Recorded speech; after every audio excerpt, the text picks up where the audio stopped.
Giants to the I Am Giant podcast. I'm your host, Alex McClintock, and I'm here to introduce the latest episode of the podcast.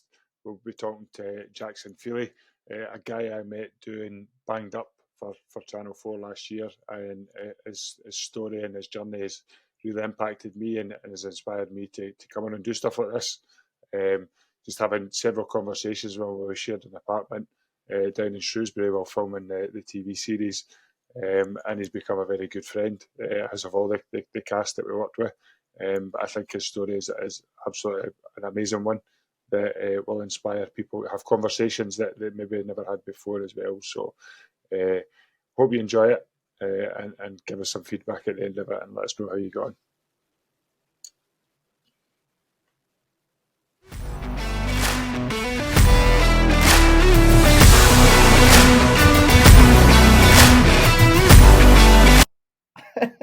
So, welcome, Jax, to I Am Giant podcast. How you doing? I'm good, thanks, mate. Thanks for having me. No, thanks for coming on. We were just having a wee chat there before we started recording, and we met doing the Channel 4 programme Banged Up last summer, along with some amazing human beings, and it's your story was one of those ones that impacted me, and I got a lot out from where you'd come from and your struggles and that, and there was a couple of people in there when we had that session, Andy's Man Club, that their stories really stuck with me. And obviously we shared an apartment as well and had some good chats at night. So I just want to give you the floor and just let you introduce yourself and tell us who Jax is. Who Jax is? I'm still working that out. Yeah. Well, Jax is only about 3 years old. So I was born female, named Jessica. And 3 years ago, I embarked on transitioning gender from female to male and have been becoming Jax ever since. And obviously did that in a prison environment. And I'm now sort of on a mission to inspire as many people as possible to live a life more true to themselves. And that takes courage, just not only to go through that transition, but in a prison environment, because we both know how tough a prison environment can be. Whether you grow a beard, cut your hair, change something, they can terrorise you, and that's not just the prisoners, that's the staff as well. So that must have been an experience. Was it a supportive environment when you started transitioning? Yeah, it was amazing, to be fair, and it's definitely not. So obviously I was a female officer for 3 years before, so I'm going to try and remember that the people listening don't know everything that you know. So yeah, I was a female officer for 3 years before, and I definitely didn't think that I would be able to go back into a prison or like transition in a prison. It was definitely not something that I thought would be possible. I thought that's just so dangerous, that's so uncomfortable, that's so vulnerable. And I definitely didn't think that it was possible to find the courage to do that, and, as you know, prison's a dangerous environment anyway, regardless of whether you then add a protected characteristic that not most people, but, quite a lot of people disagree with still in society. And especially, people in prison don't know a lot about it. So it was definitely not something I thought I would be able to do. And it only sort of came about. I'd become sort of like a very angry prison officer because I was struggling with my own mental health, and I'm sure you've heard this story before, but I got pulled in by my governor, and she said that they'd received quite a lot of complaints from like prisoners and staff and stuff about me just being angry and kicking off. And I'd always been very proud of the fact that, I was a good prison officer. I was ex-military. I was very proud of the uniform and what I was doing. And for her to say that sort of really hit me like a ton of bricks, and I was really, really offended. But she told me about a complaint that a prisoner had put in about me and was like twice the size of me. And it said, if I could choose between being in a shark tank with a shark or being on the landing with Jaxon Feeley, I'd pick the shark tank every time. And literally when she said that to me, I was like, are you fucking kidding? It's like, I'm like one woman at the time, like you think I'm terrorizing 100 men. but I just didn't realize at the time the level of pretty much being suicidal and not really caring and putting myself in all these dangerous situations, which then places other people in dangerous situations. And so obviously after that conversation, I just went off sick, and I sort of knew that I'd got to the point where I had to make a decision on what I was going to do. And when I did that, in my head, I was like, I'm done and I'm never coming back to the prison, because I didn't think I would be able to do it. And when I started to think about everything that I'd believed in and everything that had always motivated me, it was doing the scary things and doing the things that make you really uncomfortable. And as I sort of started to embark on like coming out to my family and really sort of figuring out what this would entail, and the fear in my mum and dad in how you're going to live, the abuse you're going to get, what you're going to do, how you're going to work, blah, blah, blah. And I'm just sat there thinking, it shouldn't be this terrifying to just be yourself. Like, it should not be this scary to just be yourself. It's ridiculous. And I've always been so passionate about being true to you, no matter what that is. And I was like, you know what, I'm going to try and see if I can change the way people think about this, because it's just stupid and it shouldn't be this terrifying. And, you know, I've always loved being in a uniform and loved doing that job, so I'm not going to stop now. And obviously that's what sort of made me walk back in there. But it definitely was a supportive environment from the staff and the prisoners, and I think that is massively due to the way you have the conversation.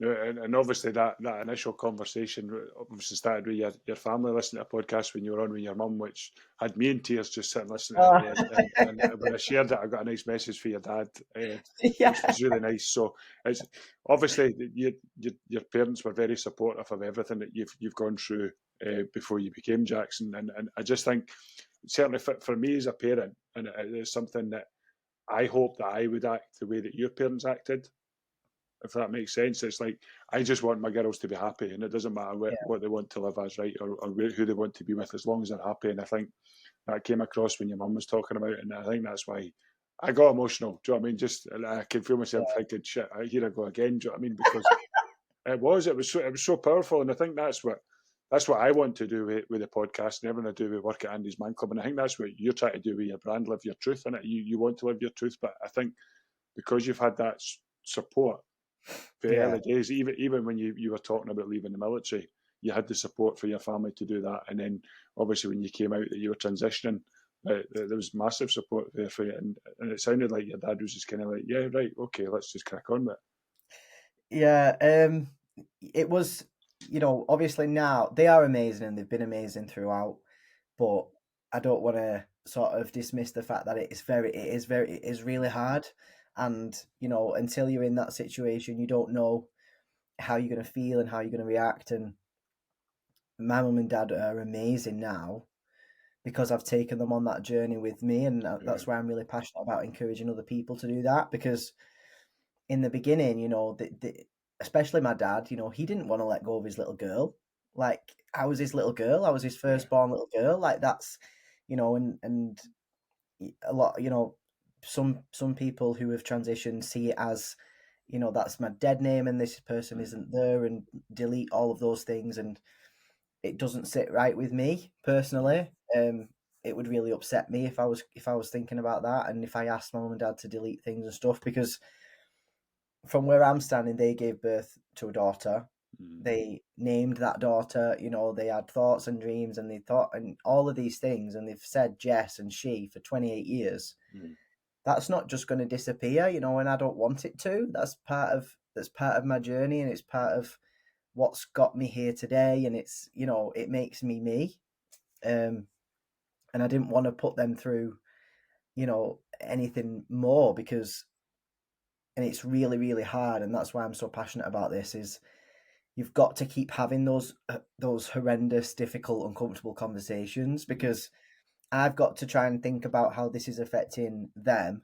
They've got to think about how it's affecting me, and I've also got to deal with how this is affecting me, and they've got to deal with how it's affecting them, and we've got to kind of just keep thrashing it out and keep thrashing it out. And that's what we had to do. You know, it wasn't pleasant for the first few weeks, especially with my dad, because it's difficult to understand. and there's Yeah. generations of people who this didn't exist, you know, and I really admire that you said, you know, you hope that you would react in that way. Yeah.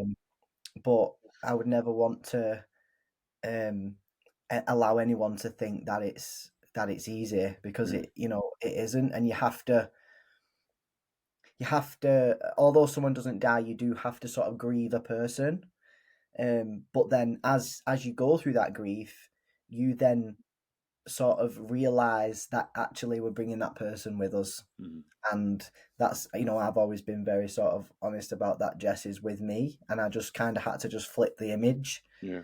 um and that's pretty much it. But I think if you take them on the journey like that, it helps go through that grief, and then that grief turns into joy and happiness, and seeing the light come back in your child's eyes, if that makes sense. Yeah, totally. And Yeah, I think that's the biggest thing for me. It's like your mum and dad, and you as well. You still accept that I was Jess, and that's a huge part of who I was or who I am now. And your mum and dad are still there. And I think obviously with the work I do, I meet a diverse range of people, and we've done a lot of the LGBTQ and transgender population as well, and getting them through the groups. And we are very diverse in the groups that we hold, and every conversation I've had is totally different, and I keep asking for advice, and they go, we can't tell you what to say and what not to say. You just have to go by the person that you're dealing with, because at the end of the day, they're a human being, and that's how they want to be treated. So what I've always found in my experience is they don't necessarily want to remember their past. They don't want to remember being a girl or being a boy, because yeah, this is who they are now, and sometimes they can be offended when you. But what about? And they're like, no, we don't want to talk about that. And I think yeah, for me, that's why, and I'm not blowing smoke up your ass, but I think that's why you're inspirational with the stuff that you do. Honestly, mate, I do.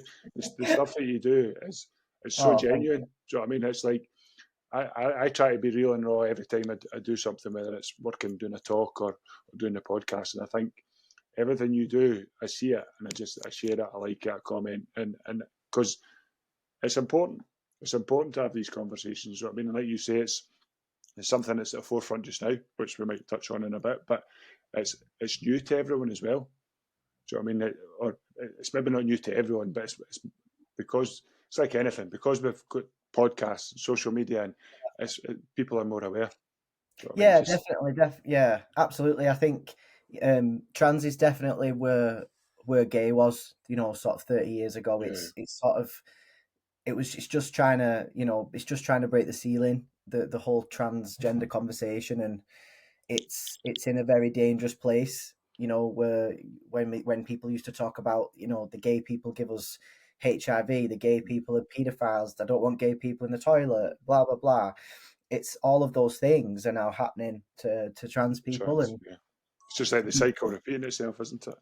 yeah, yeah. And Yeah, if we don't, like, you know, keep trying to have these conversations, um then nothing's going to change. And as hard as it is to sort of listen to the politicians and stuff like that, we change mindsets ground level, one by one. You know, yeah, I'm really sort of passionate about. Yeah, I really believe that if you change one mindset, you change 100, because they you know, they take that away and it touches their emotion, and they tell someone else, and they take that home, or they don't do that again, and we create change as a yeah. society. And that becomes too strong to then suppress, Yeah. which is, The best graphic I've seen for something like that was actually for COVID, and it's something like obviously we do it. If we can get one person to go away and talk about Andy's Man Club, yeah, or talk about men's mental health, or prevent suicide, it's got that ripple effect. So the COVID one, if one person sneezes in the supermarket, straight away you've got 6 people, and then they spread it, and that's how quickly things like this can impact society, isn't it? yeah, Just like you say, it just takes that one person. Like obviously you've been quite proactive the last wee while. You were down at Downing Street, standing at the gates, and then you bumped into some of our cast members that were doing something completely different, but ended up joining you, and even yeah, just seeing that was absolutely brilliant. So do you want to tell us a wee bit about some of the stuff that you've been doing recently to just get yeah. not raise the profile of what you're trying to spread? So basically, obviously, when I first started transitioning, I it all started really what in the prison. So just to give you like some context, I worked on like more of a specialized unit. I'm sure you know what this is, but a pipe unit, so a psychologically informed planned environment, caters for prisoners who struggle with personality disorder, don't necessarily know how to manage their emotions, maintain their relationships, deal with their own trauma and why they might act the way they do and why they might believe certain things, why certain behaviours happen and whatnot. And so when I obviously returned to the prison, I went back onto this unit, literally like a month in, not taking a single hormone, looked exactly the same, and just shaved my head. And I was like, I missed a feeling now. And just sat with this group of prisoners and literally spoke to them about everything from being suicidal to vulnerability to how you have to put yourself in a situation for it to go really, really bad. Because if you don't, you're not putting yourself in a situation for it to go really, really good. And, you know, listening to all these things, they started to gain the courage and the belief that it's never too late to change your own life. And, you know, saying things to me like, I didn't disagree, but I would never have understood. And, you know, you're going to make me a better man to my nieces and nephews. And, you know, I've got so much respect for you. You know, if you can walk back into a prison and transition and then tell all of us about it and then help all of us with our journey at the same time, well, then I can change my own life, you know. And sitting there talking to them about, no, you have to look yourself in the mirror and do the hard things. If you really want to change your life, stop bullshitting and do it. Do the thing that makes you really uncomfortable. Go and have all these difficult conversations with us about your past, about what's that, about how that makes you feel, about why you acted like that, and stop running away from everything. And if you actually really want to and you do that, you can change your life. And I think by me saying these things, they couldn't say you're chatting shit Because you've because done it. they were You're just watching doing me it. do it. Yeah, you're doing it. Like Yeah. they were watching me in the most vulnerable, like the most vulnerable I could ever be in a prison environment, telling them way more information than I should have been doing. You know, obviously I needed to for me and that what was happening in front of them. But you know, generally as a prison officer, you wouldn't ever let yourself be so vulnerable. Yeah. And so when you've got someone like that literally bearing the life in front of you, that you can't turn around and go, you chat shit, because they knew that I was doing it as well. So they obviously like came on that journey, especially the first 12 months when I'm like bollocking prison officers and my voice is dropping, you know, and I'm like just taking the piss out of everything that I'm going through. They like really sort of come on that, you know, and they were asking me everything, and I would talk about anything and everything. But really sort of relating it back to them, and they started to see, actually, all this is human struggling, and that's all it is. And that sort of just started to it got to me, and I was seeing the change in people, thinking, how is my experience? How is this now actually creating real change here? And with the staff as well, you know, like because I let people make mistakes and let people talk about it, and you know, the more people relax, they learn really quick because they feel like they're able to. And so it really sort of like changed the prison. And about a year in, this was like the first thing I ever did. I put like an event on in the prison, called it Live Your Truth. And it was for staff and people from different prisons came in, and different like departments and all of that. And the only prisoners allowed up there were from that unit. And I'm sure you've heard this story like a million times, but I can tell it if you want me to. Right, go on. Just because I've heard it doesn't mean that everyone else has heard it. So basically, that was the first thing I did, because I just wanted to thank the prison for going through it with me and being so supportive. And the only prisoners allowed up were the prisoners off this unit, and they had T-shirts made for all of them in the trans flag colours. So there was like blue, white, and pink, and they all had a butterfly on the front. And on the back, they had like quotes that I live by. So one of them said, "Remember who you are." Another one said, "Feel the fear and do it anyway." And another one said, "Be unapologetically you." And one of the men come up to me on the morning, and he has been in prison for about 17 years now. And he was on an IPP sentence. So he was only sentenced to 2.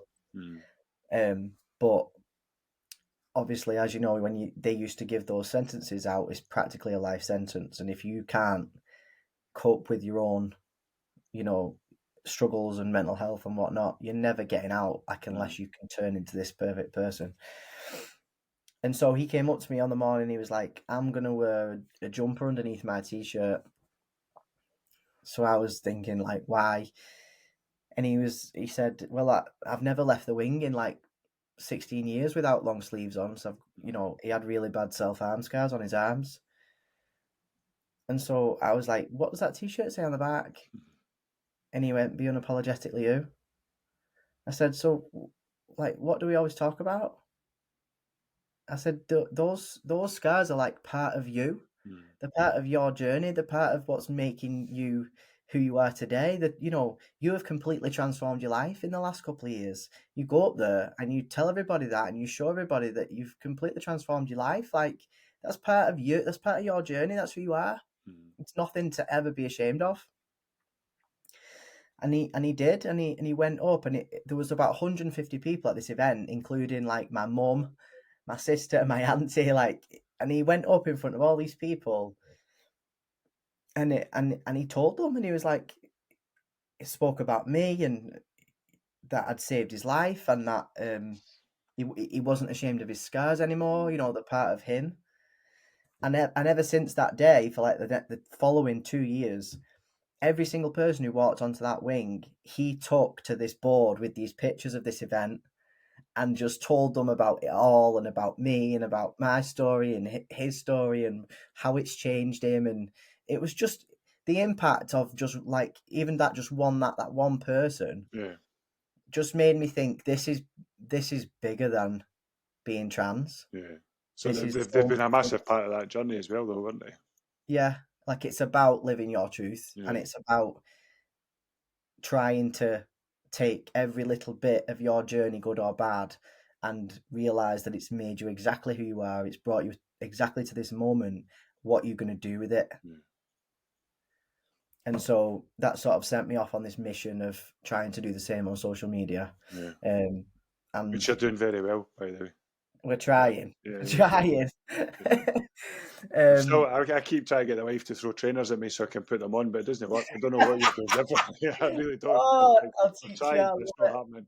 I love it. Honestly, I've spent years trying to teach myself how to do these things, and I get so happy when I do it. I'm like, look at Yeah.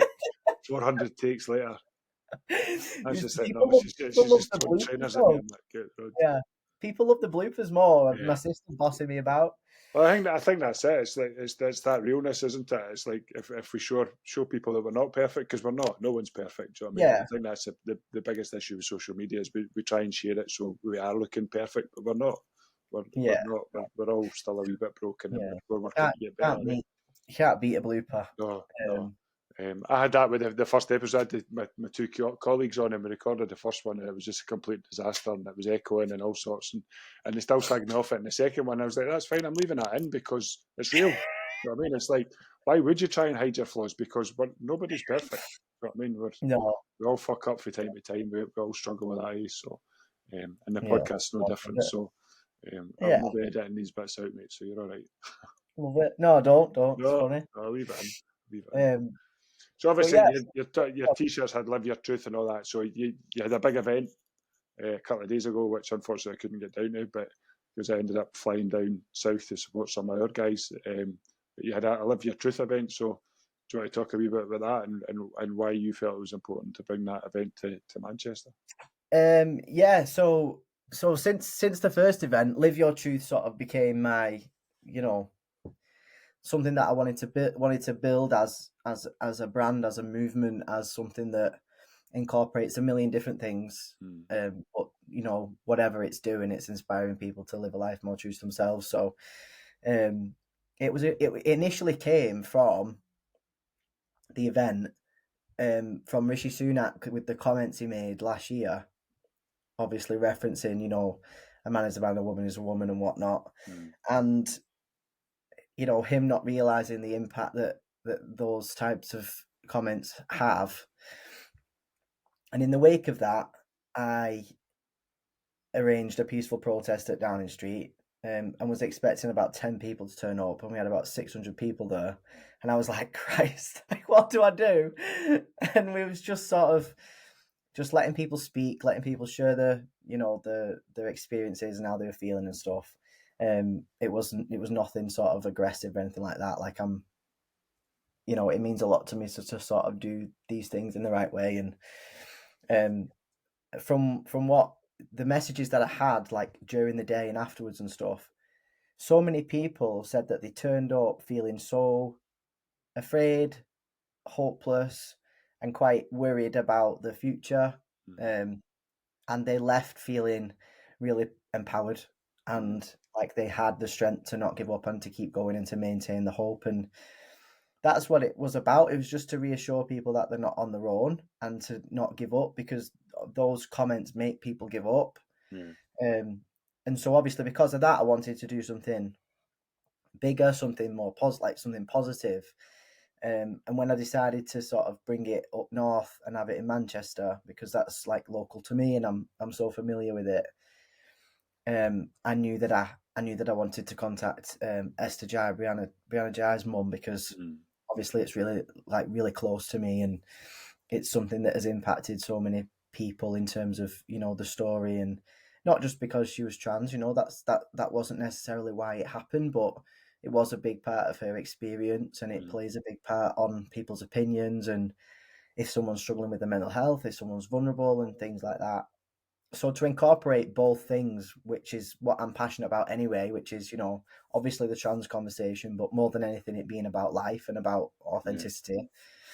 And Esther's message with the campaign that she's created to try and place mindfulness teachers in every school in the country now, to hopefully educate young children to be able to have more empathy and understanding about other people, to try and prevent horrendous things like that happening again. So our values very much aligned in terms of that. And what I did was I basically just contacted everyone I knew or had ever come across and was like, I've got no budget, but I really want to do something that raises some money for this and something that's positive and not like negative. I wanted to do something that brings a community together and gives people a bit of joy, but a bit of hope and a bit of like spirit.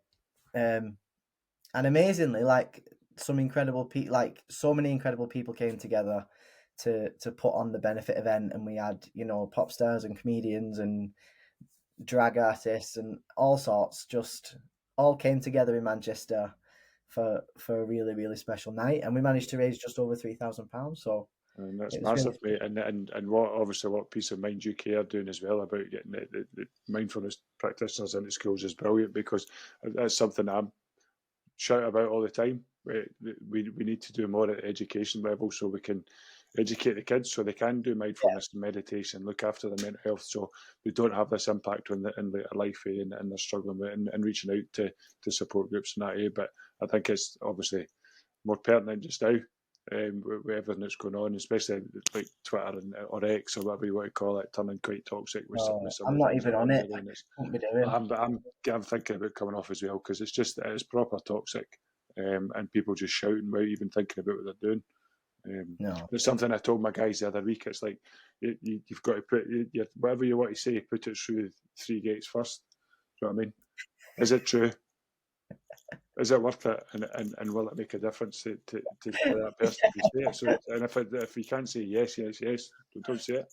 Do you know what I mean? Yeah. Because we've got to be mindful of what we're saying and what we're putting out there. So I think it's important. So no, but I honestly love everything you're doing, with that as well. And anything we can do, just give us a shout, and we'll do our best to support it, mate. Because I think it's important that the more people Yeah. talk about it, the more it becomes normal. Just like everything that we've talked about, whether it was the gay movement in the 60s, 70s, and up to now, and or mental health. We've got to talk about these things, because it's only way to normalise the conversation.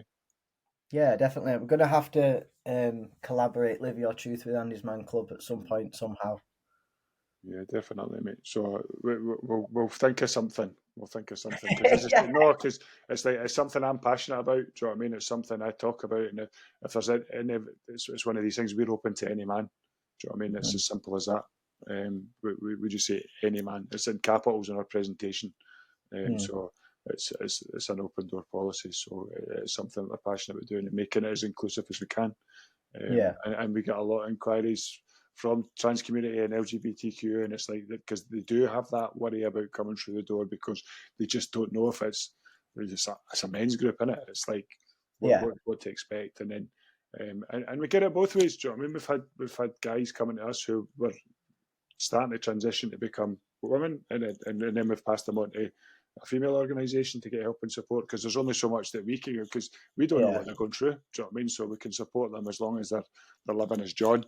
As soon as they start going to change, change it. Do you know what I mean? So, and vice versa. We've seen it come the other way as well. So we're quite open to that, and definitely something we could look at doing in the future. So, halal butties. It's just like what we're going to do. I was trying to think. When I was talking to Kev the other day, and it was like halal butties. I hated hearing halal butties, and that's between you and Vicky screaming halal butties. I think that was the hashtag for Banged Up, even though you Channel hated 4 it. didn't use it. Hated it. I think it was just. I think by the end of it, I think everyone hated the fact that they were just getting butties every day.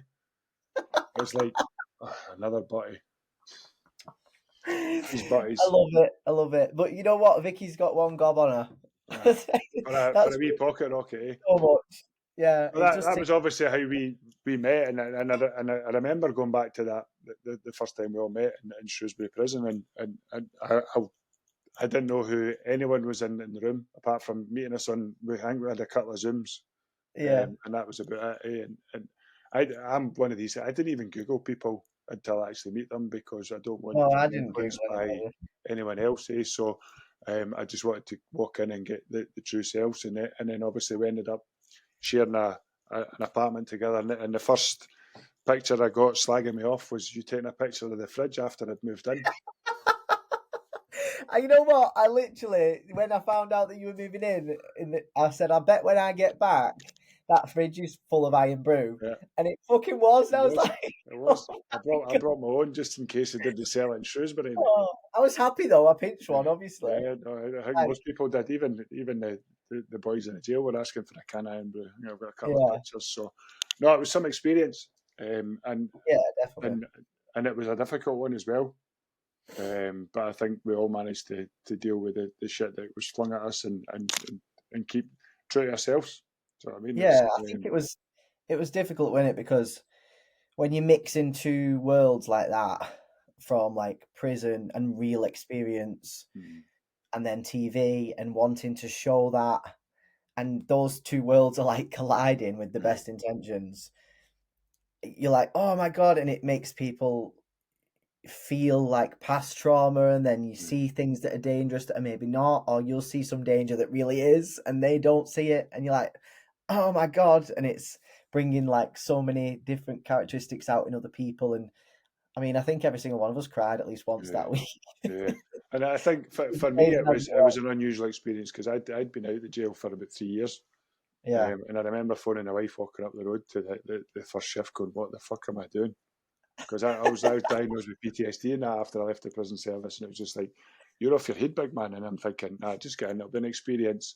And then within 2 minutes of walking onto the land, and I'm standing growling at someone, and everyone was fine, and it was just like you were back in it. And I think some of the stuff that we did that people didn't see on cameras was absolutely brilliant.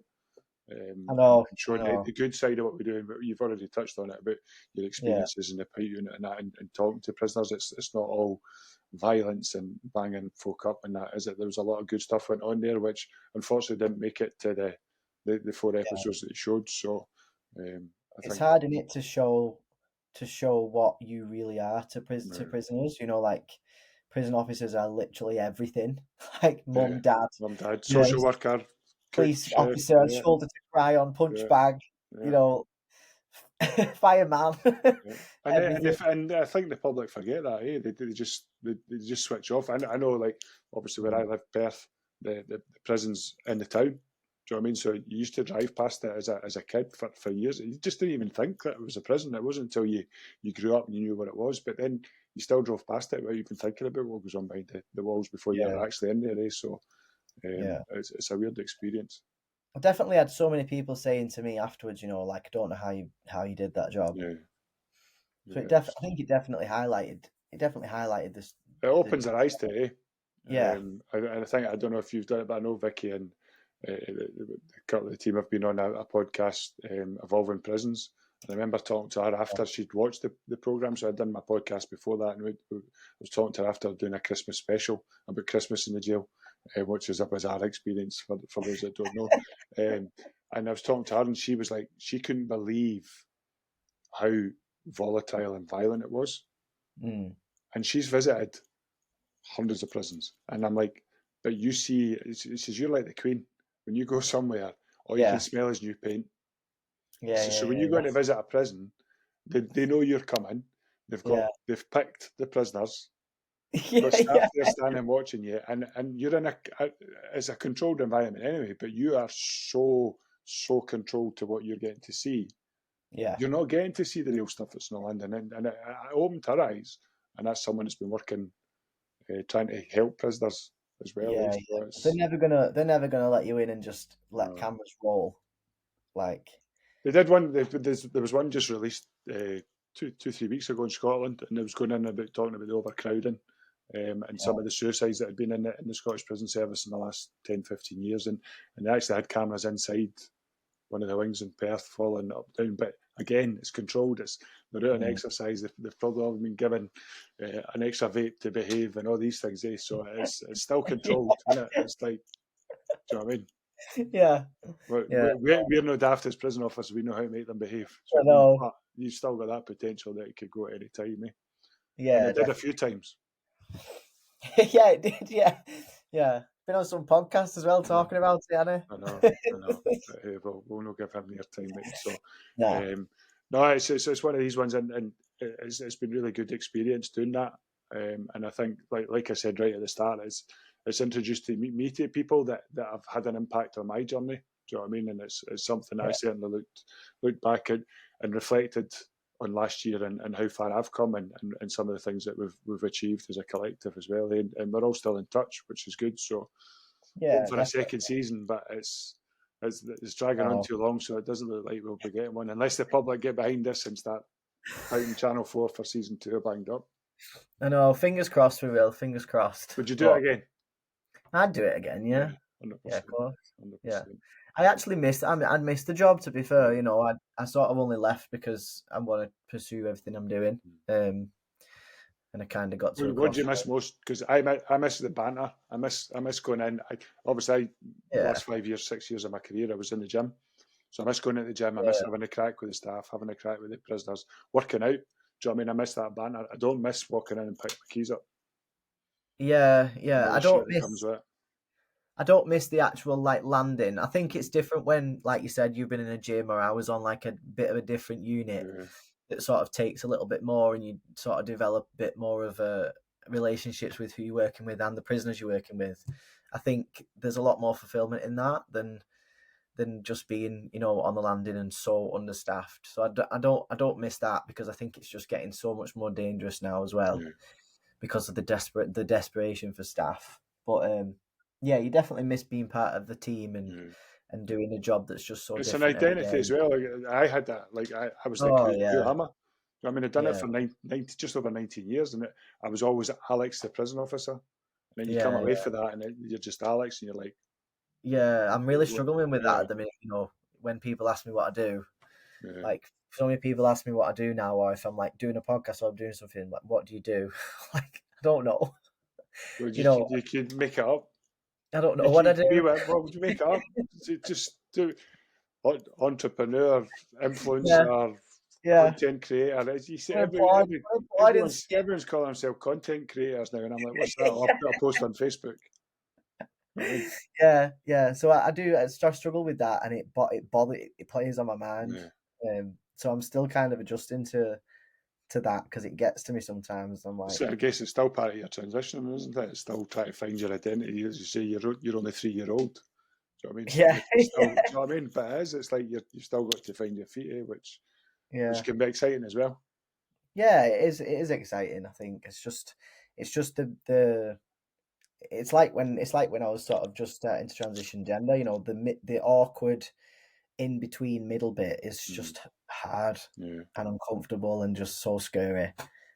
And then I'm kind of going through that in terms of figuring out, you know, where my life's going in terms of like employment and you know, earning a living and stuff like that. So it's a scary place to be, but I've got faith that it's Trust the universe, mate. It'll provide. Yeah. Keep believing in that.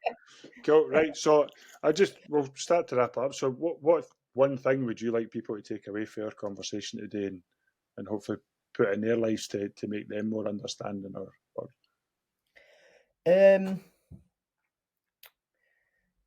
the big thing, and I think I talk about this a lot, is the fact that we forget that life is going to be hard anyway. So really, it's a matter of two decisions: either take the hard decision and be yourself and be unapologetic and go through everything that goes through, or suppress it, do what you think society wants you to do and that you think is going to get you an easy life, but is really going to be just as hard anyway because you're going to be miserable. yeah. So I've sort of come to the point where I'm like, well, I'm just going to do what's hard and actually be happy, because there's only one of them decisions that will actually make me happy. Yeah. And there's nothing more powerful to me than living your truth, because your life will just get better and better and you'll attract the right people and do all the right things. Love that, mate. Love that. Right, and then to finish off, we've done it with the last couple of guests, and it's a question that we've asked at Andy's Man Club a few times over the years. What's your guilty pleasure song? What's one song that comes on the radio that you have to turn up, you can't skip, and you've got to sing it as loud as you can? Do you know what's really ironic? And this song used to be my karaoke song. Right. And it's I literally used to sing this all the time, and it's so ironic. Shania Twain, "Man, I Feel Like a Woman." I literally used to sing that everywhere. Did you I stop? can't now. You've stopped. I was going to say you've stopped singing that now, though, eh? I can't do it now. I tried it once, like about a year ago, and my voice just wouldn't do it. No. Couldn't do it. But I just think that's mental that I used to sing that. Yeah.